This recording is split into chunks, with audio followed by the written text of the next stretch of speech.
Assalamualaikum warahmatullahi wabarakatuh. Saya dari kelompok 3. Di sini saya akan menjelaskan pengertian utang piutang menurut syariat Islam. Pengertian utang piutang menurut syariat Islam adalah pihak pertama memberikan uang secara sukarela kepada pihak kedua untuk dikembalikan oleh pihak kedua sesuai dengan tenggang waktu yang telah disepakati oleh kedua belah pihak.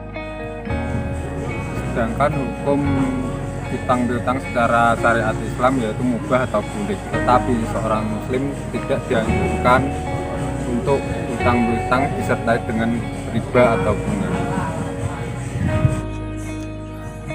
Macam-macam hutang ada 3. Yang pertama, hutang yang diwajibkan. Ketika kita sakit dan butuh uang untuk berobat, kita tidak mempunyai uang, kita diwajibkan untuk berhutang agar kita dapat membayar biaya berobat kita. Yang kedua, hutang yang dibolehkan, seperti misalnya kita sedang butuh modal untuk membuka usaha dan kita tidak mempunyai uang, kita dibolehkan untuk berhutang untuk membuka usaha kita. Dan yang ketiga, hutang yang diharamkan, yaitu hutang yang kita saat kita berhutang tapi uang untuk berhutang itu kita buat untuk berfoya-foya, itu diharamkan.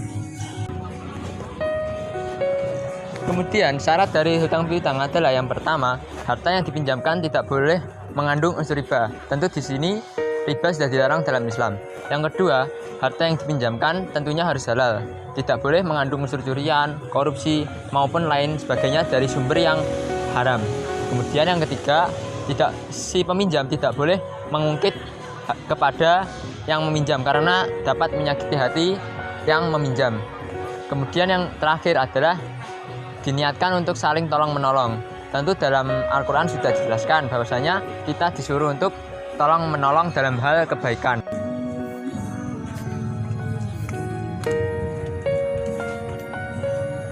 Rukun dari hutang piutang ada 5. Yang pertama adalah akad. Akad di sini adalah perjanjian antara kedua belah pihak, antara peminjam dan orang yang meminjam. Yang kedua adalah orang yang meminjami. Yang ketiga adalah si peminjam atau orang yang berhutang. Kemudian yang keempat adalah harta benda yang dihutang. Yang terakhir adalah saksi. Saksi di sini berperan sebagai orang yang menyaksikan perjanjian antara kedua belah pihak.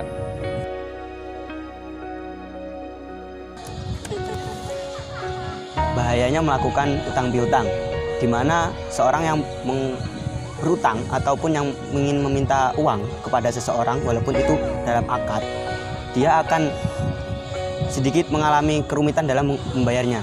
Bisa-bisa orang tersebut bisa stres ataupun pemikirannya itu kebingungan untuk membayarnya.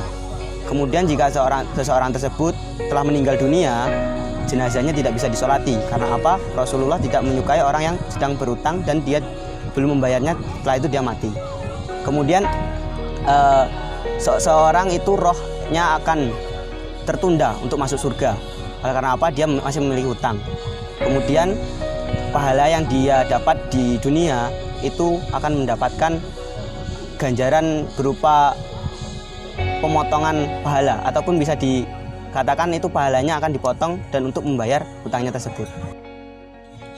Di samping bahaya yang ada, hutang piutang itu bisa menghasilkan manfaat yang banyak.